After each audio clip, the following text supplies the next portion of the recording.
Bang.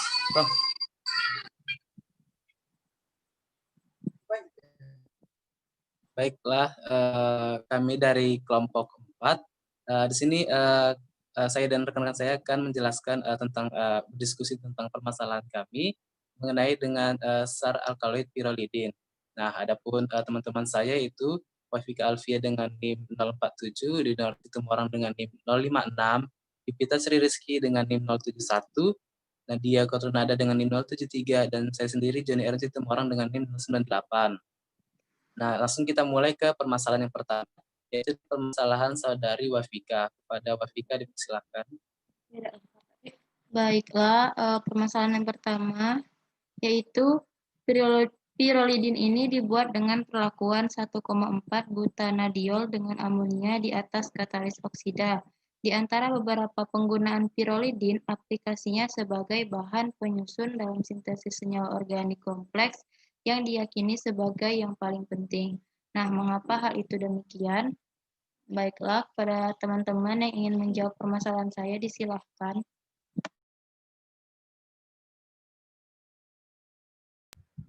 Baiklah, saya Yupita Sri Rizky akan mencoba menjawabnya dari Wafika.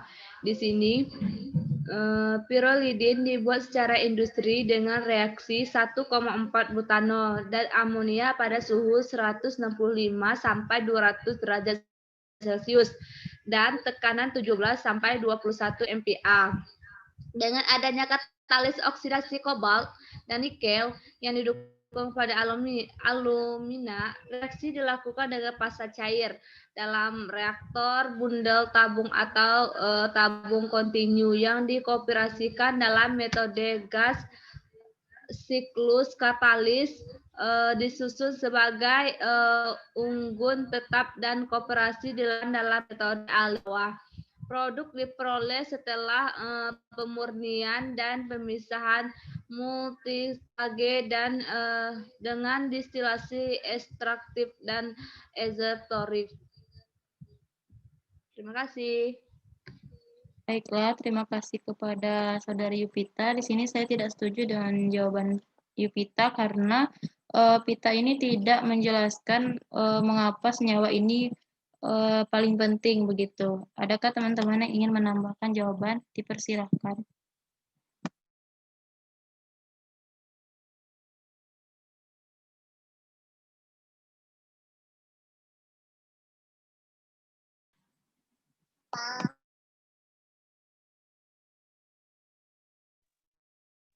Baiklah, saya ingin mencoba menambahkan jawaban dari Yupita tadi untuk permasalahan dari Wafika. Jadi, aplikasinya sebagai bahan penyusun dalam sintesis senyawa organik kompleks diyakini sebagai yang paling penting karena digunakan dalam sintesis N-benzoil pirolidin dari benzaldehid. Jadi, bahan kimia ini berfungsi sebagai katalisator dalam proses sintesis N-sulfinil, aldimines dan senyawa sulfonida dan karbonil. Ini juga diterapkan untuk aktivasi aldehid dan keton. Dalam industri digunakan sebagai penyedap dan dalam industri farmasi ini dihargai karena sifat antiinflamasi dan hepatoprotektif. Reaksi dilakukan dengan fase cair dan reaktor bundel tabung dan tabung kontinu yang dioperasikan dalam metode gas siklus.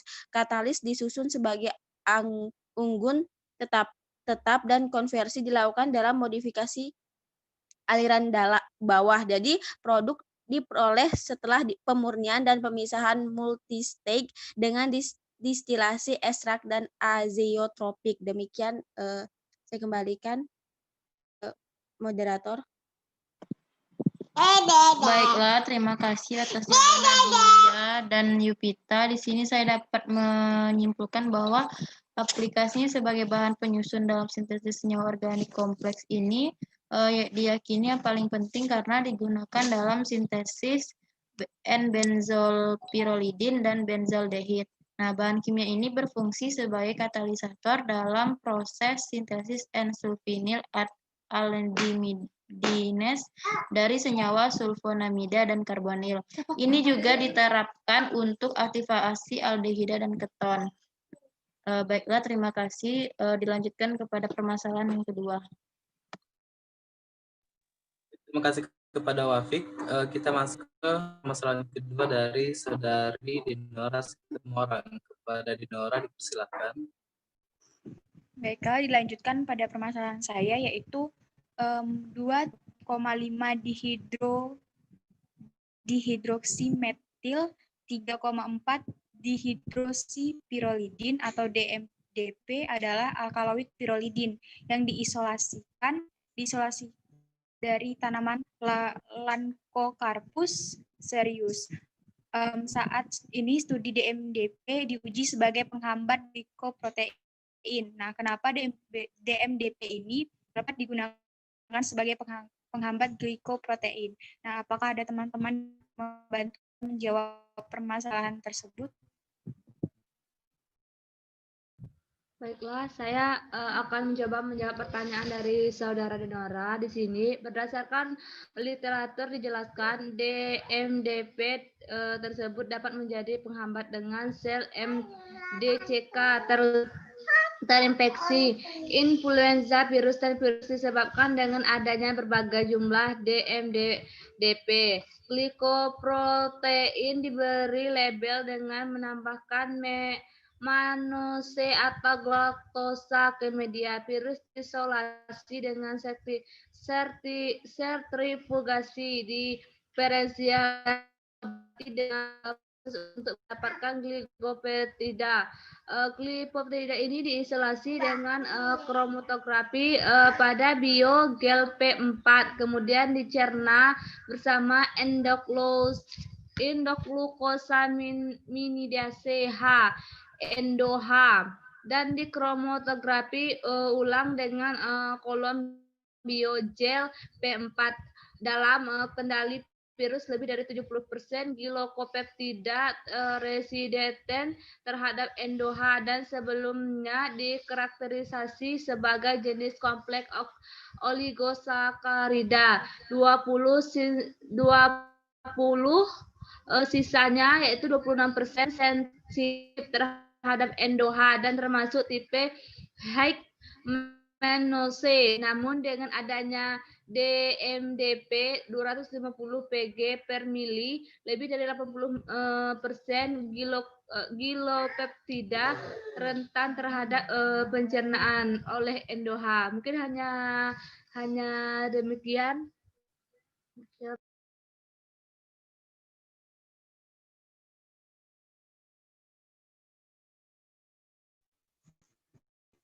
Baiklah, terima kasih atas jawaban dari Saudari Pita, tapi menurut saya masih kurang.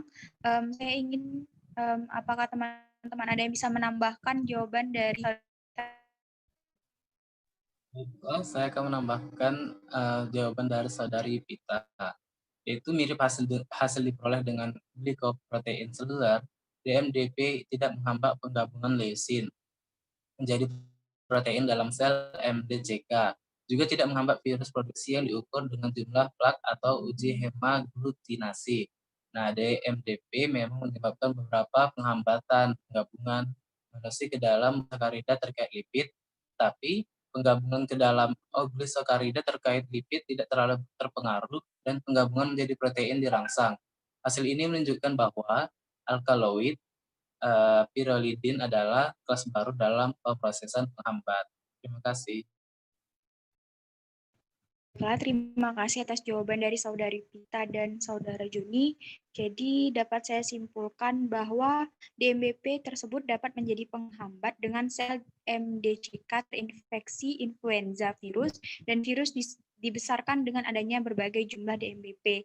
Nah, glikoprotein diberi label dengan penambahan mannose atau galaktosa ke media.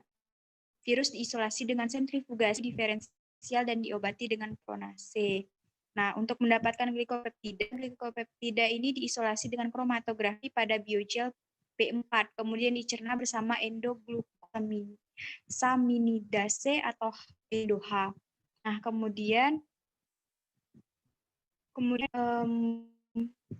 mirip dengan proses glikoprotein seluler, DMDP ini tidak menghambat penggabungan leusin menjadi protein dalam sel MDCK, juga tidak menghambat virus produksi yang diukur dengan jumlah plak atau uji hemaglutinasi. Nah, DMBP ini memang menyebabkan beberapa penghambatan penggabungan mannose ke dalam monosakarida terkait lipid, tetapi penggabungan ke dalam oligosakarida terkait lipid tidak terpengaruh tidak terlalu terpengaruh. Oleh karena itu, hasil tersebut menunjukkan bahwa alkaloid pirolidin tersebut adalah kelas baru dalam pemrosesan penghambatan. Terima kasih, saya kembalikan kepada moderator. Baik, terima kasih kepada Saudari Dini telah kesalahannya. Kita lanjut ke permasalahan yang ketiga, yaitu dari Saudari Yupita Sri Rizky. Kepada Yupita, silakan. Baiklah, saya Sri Rizky. Di sini saya akan membacakan permasalahan saya, yaitu nikotin adalah suatu alkaloid dengan nama kimia 3,1-metil-2-piridin. Saat diekstraksi dengan daun tembakau, nikotin tak berwarna tapi segera menjadi coklat ketika bersentuhan dengan udara. Nikotin yang terdapat di tembakau merupakan salah satu zat aditif yang dikenal. Nikotin adalah penghambat susunan saraf pusat SPP yang juga mengganggu perkembangan saraf. Bisakah Anda jelaskan efek penggunaan nikotin dalam tubuh? Kalau teman-teman yang ingin menjawab pertanyaan saya, dipersilakan. Baiklah, saya Denora akan mencoba menjawab permasalahan dari Yupita. Nah, di sini nikotin adalah suatu alkaloid dengan nama kimia 3,1-metil-2-piridin atau piridin. Nah, saat diekstrak daun tembakau, nikotin ini tidak berwarna, tetapi segera menjadi coklat ketika bersentuhan dengan udara. Nah, nikotin yang terdapat di tembakau merupakan salah satu zat adiktif yang dikenal. Nikotin dengan menghambat susunan pusat SPP dari 23 mengganggu keseimbangan saraf. Nah, menurut saya itulah jawaban dari saya. Saya kembalikan kepada Saudari Yupita.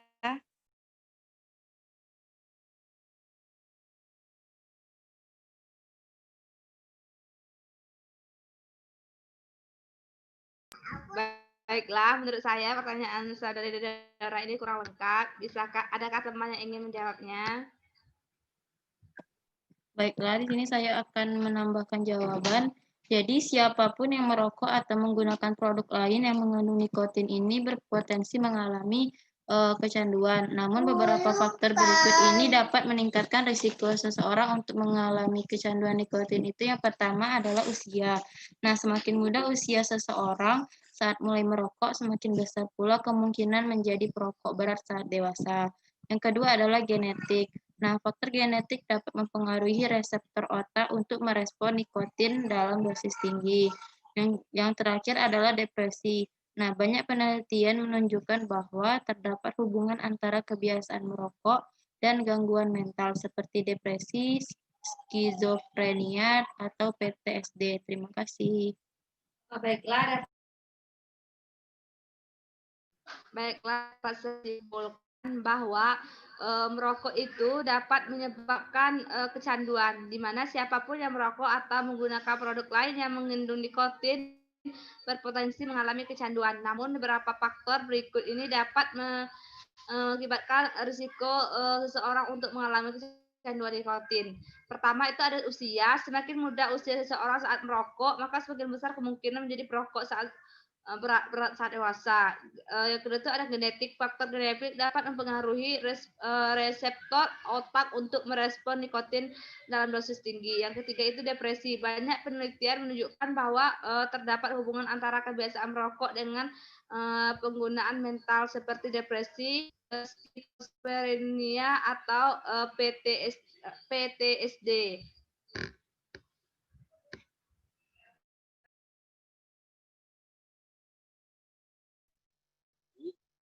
Terima kasih kepada Saudari Yupita.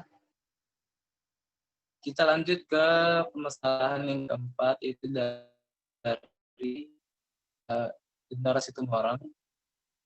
Maaf, Nadia Kotrunada. Kepada Nadia dipersilakan. Baiklah, permasalahan saya yang selanjutnya ini adalah permasalahan saya sendiri dari Nadia Kotrunada Twiri dengan NIM 073. Jadi permasalahan saya adalah alkaloid pirolidin ditemukan pada beberapa tumbuhan. Nah, tumbuhan yang mengandung pirolidin. Bagi teman-teman yang ingin membantu saya menyelesaikan permasalahan ini, disilahkan. Saya akan coba menjawab, yaitu alkaloid pirolidin atau PAS kadang-kadang disebut kelompok ini berdasarkan struktur pirolizidin. Nah, alkaloid pirolizidin ini diprediksi tumbuhan sebagai mekanisme pertahanan terhadap serangga herbivora. Nah, lebih dari 660 PA dan PAN oksida telah diidentifikasi di lebih dari 6.000 tanaman, dan sekitar setengahnya menunjukkan hepatotoksitas. Mereka sering ditemukan pada tumbuhan di keluarga Boragiaceae, Orchidaceae, dan Fabaceae. Lebih jadi Convolvulaceae dan Poaceae, dan setidaknya satu spesies di Lamiaceae. Diperkirakan 3% tanaman berbunga di dunia mengandung alkaloid pirolizidin. Mengandung alkaloid pirolizidin seperti biji-bijian, susu, jeroan, dan telur. Sampai saat ini belum ada regulasi internasional tentang PA di bidang pangan, tapi seperti regulasi jamu dan obat-obatan. Terima kasih kepada penanya. Baiklah, terima kasih kepada Joni yang sudah menjawab, tapi saya merasa jawaban Joni itu kurang kena pada permasalahan saya, mana Joni hanya menjelaskan secara garis besarnya saja. Mungkin bagi kawan-kawan yang ingin melengkapi, disilakan. Baiklah, di sini saya akan menambahkan jawaban di mana alkaloid pirolizidin ini tak jenuh bersifat hepatotoksik, yaitu merusak hati. Nah, PA juga menyebabkan penyakit veno-oklusif hati dan kanker hati. Nah, PA ini kan bersifat tumorigenik. Penyakit yang terkait dengan konsumsi PA dikenal dengan alkaloidosis pirolizidin. Yang menjadi perhatian di sini adalah resiko kesehatan yang terkait dengan penggunaan jamu yang mengandung PA, terutama daun borage, comfrey, dan coleslaw di barat, dan beberapa jamu di Cina. Terima kasih. Baiklah, terima kasih atas jawaban yang sudah kawan-kawan berikan, sehingga dari permasalahan saya ini dapat saya simpulkan bahwa alkaloid pirolidin ini tuh bisa ditemukan pada tumbuhan di keluarga Baraginaceae, Asteraceae, Orachidaceae, dan Fabaceae. Nah, lebih jarang di Convolvulaceae dan Poaceae, dan setidaknya satu spesies Lamiaceae. Nah, diperkirakan 30% tanaman berbunga di dunia ini memang mengandung alkaloid pirolizidin. Mengandung alkaloid juga. Nah, sehingga biji-bijian, susu, jeroan, dan telur sampai saat ini belum ada regulasi internasional PA di bidang pangan dan tidak seperti regulasi jamu dan obat. Demikian saya kembalikan ke moderator. Baik, terima kasih kepada Saudari Nadia yang telah memaparkan permasalahannya. Kita lanjut ke permasalahan saya yang terakhir, yaitu pada blog saya itu dikatakan banyak pendekatan lain yang telah dilakukan untuk membuat sintesis kodonopsonin. Nah, bisa teman-teman menjelaskan cara lain itu untuk membuat sintesis kodonopsonin?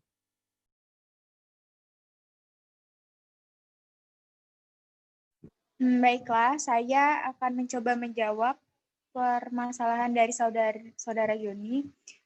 Sejak sintesis yang pertama ini, banyak pendekatan lain telah dibuat untuk sintesis kodonopsonin. Nah, preusin juga menarik banyak minat sintetik karena sifat biologisnya yang menarik aktivitas dan struktur yang menantang. Pendekatan terbaru dari kelompok Wolfe telah memungkinkan sintesis enantioselektif dari preusin melalui penggabungan aromatik cincin oleh karboaminasi yang dikatalisis palladium dari alkohol aminotrimine.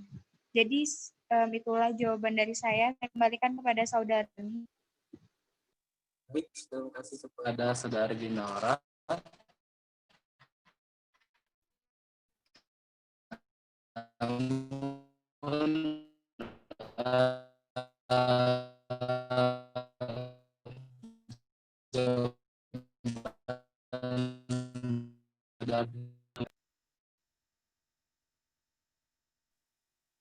Baiklah, saya ingin mencoba untuk melengkapi jawaban Denora untuk permasalahan Joni ini. Jadi, metode ini itu tuh telah memfasilitasi sintesis perpustakaan besar analog prescient melalui perantaraan umum. Jadi dengan memfasikan aril yang digunakan untuk kopling yang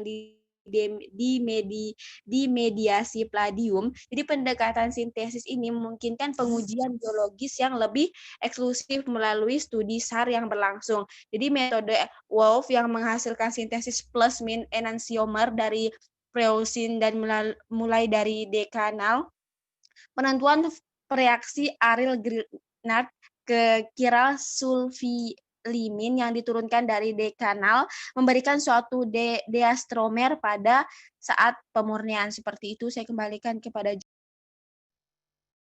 Terima kasih kepada Saudari Dinora dan Saudari Nadia. Dapat saya simpulkan bahwa sejak sintesis pertama ini banyak adalah untuk sintesis koordinopsonin. Preusin juga menarik banyak minat sintetik karena sifat biologisnya yang menarik aktivitas dan struktur yang menantang. Nah, penelitian terbaru dari kelompok Wolff telah memungkinkan sintesis enantioselektif dari preusin melalui penggabungan aromatik cincin oleh karboaminasi yang dikatalisis palladium dari alkohol amino terlindungi. Nah, metode ini telah memfasilitasi sintesis pertukaran besar analog preusin melalui perantara umum dengan memvariasikan pilihan aril berbeda yang digunakan untuk kopling yang dimediasi palladium. Nah, pendekatan sintesis ini memungkinkan pengujian biologis yang lebih ekstensif melalui studi SAR berlangsung. Metode Wolff menghasilkan sintesis plus min enantiomer dari preusin mulai dari dekanal. Penambahan reaksi alil Grignard ke chiral sulfinilamin yang diturunkan dari dekanal memberikan satu diastereomer pada saat pemurnian. Baik, dengan berakhirnya permasalahan saya, berakhir juga hasil diskusi permasalahan kami tentang alkoholik pirolidin. Mohon maaf jika kami ada salah kata dalam menyampaikan dukungan kami, dan mengucapkan terima kasih.